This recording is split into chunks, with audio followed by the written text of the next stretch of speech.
Em pouco tempo não haverá senão loucos dentro dos nossos muros. A Peste, de Albert Camus. Escrita em 1947, A Peste é uma alegoria para a invasão de Paris pelo exército nazista. A guerra, recém-terminada, ainda queimava no coração de toda a Europa. E como a peste, o seu fantasma jamais deixaria de assombrar os indivíduos e a coletividade. Mas o espectro dessa alegoria extrapola a Segunda Guerra Mundial. Afinal, como metáfora, ela se aplica a qualquer evento avassalador e absurdo ocorrido em qualquer tempo e lugar. Camus descreve perfeitamente os sentimentos e reações das pessoas frente a catástrofes, sejam elas naturais ou não. No caso da peste, ela ainda possui o agravante de se apresentar com uma face imponderável. Onde está o inimigo? Como atacar? Como se defender? Camus exemplifica o desconhecido. Os chineses batiam em um tambor para acalmar o deus da peste, mas a questão fundamental é se existe ou não um deus da peste. Albert Camus, filósofo, escritor, jornalista e dramaturgo francês, nasceu na Argélia em 1913, quando o país estava sob o domínio da França. Filho de colonos pobres, perdeu o pai muito cedo durante a Primeira Guerra Mundial. Formado em filosofia, a tuberculose, entretanto, o impediu de seguir a carreira acadêmica.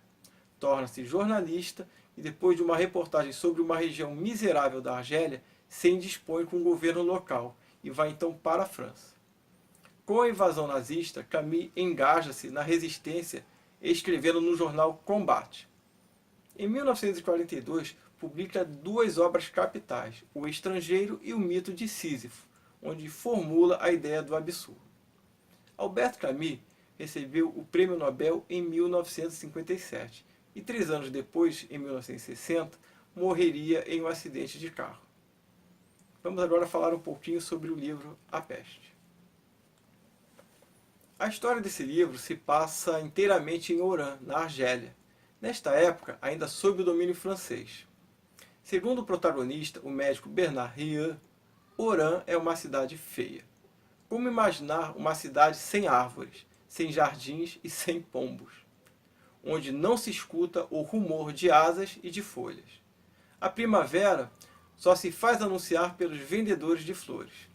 É uma primavera que se vende nos mercados. O verão é escaldante e o outono é um verdadeiro dilúvio de lama. Os dias bonitos só cheiram no inverno. É uma cidade onde os moradores se entediam e se dedicam a criar hábitos. Nada muito diferente de outras cidades, mas nas outras cidades, às vezes, as pessoas desconfiam que exista algo mais. Como podemos perceber, o Dr. Rieu, na verdade, um alter ego de Camus, possui um olhar bastante crítico sobre seus concidadãos. Mas Rieu é, acima de tudo, um humanista, e sua fé no ser humano é muito forte, talvez até inabalável. Pois se o que há de pior na humanidade há de vir à tona durante a crise, forçosamente o que nos torna melhor igualmente irá aflorar. Falemos então da história. O Dr. Rieu, ao sair do consultório, tropeça em um rato morto. À noite, no corredor do prédio, vê outro rato enorme cambalear, guinchar, soltar sangue pela boca e morrer. 2 dias depois, o porteiro encontra uma dezena de ratos mortos nas escadas. Por toda a cidade aparecem ratos mortos, indícios do começo do fim. Escritor talentosíssimo, Camus nos transporta para Oran. Com suas descrições das ruas, casas, movimentação dos personagens e sons ouvidos ao longe, eu, como leitor, imaginei que bastaria me levantar da cadeira, olhar pela janela e veria a cidade de Oran. Eu estava lá. Filósofo, Camus constrói seus personagens e arquiteta a trama da história, tendo como alicerce, viga e telhado o sentido do absurdo e o humanismo. Através dos diálogos, ações e reações dos personagens, seus postulados e questionamentos filosóficos nos são apresentados com tal fluidez e naturalidade que só reafirma o quanto Camus estava em sintonia com a condição humana. Os personagens do livro servem, então, de arquétipos para as estruturas sociais e demonstram como elas facilmente se entrechocam, dividem e entram em colapso frente a catástrofes. Por isso, é importante conhecer um pouco do pensamento filosófico do autor para maior compreensão e, consequentemente, poder usufruir melhor o livro. A catástrofe é absurda, e a morte é o absurdo maior da condição humana. A peste não escolhe vítimas. Vida e morte são decididas nos dados. O acaso é absurdo. Então, o que fazer? Segundo Camus, devemos nos revoltar, isto é, não aceitar, resistir ao absurdo, fazer a diferença, inspirar. O pensamento de Camus transborda em cada página. O escritor filósofo, o filósofo escritor. Pois bem, depois do período de negação e hesitação, as autoridades começam a agir. Impotente, o governo declara estado de sítio e a cidade é fechada. Ninguém pode entrar, ninguém pode sair. E a profundidade dos personagens salta aos olhos de nós leitores. E presenciamos diálogos memoráveis como os travados entre Rian e o padre Panelu, após uma situação extremamente dramática. Compreendo, murmurou Panelu.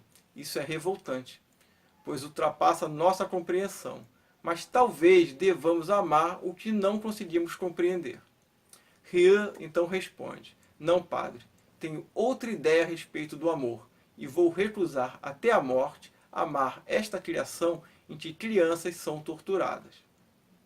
Mas Camus era um pacifista, e seu alter ego literário, o Dr. Rian, concilia e supera diferenças frente a uma causa maior, como ele mesmo diz ao padre Panelu em outra passagem.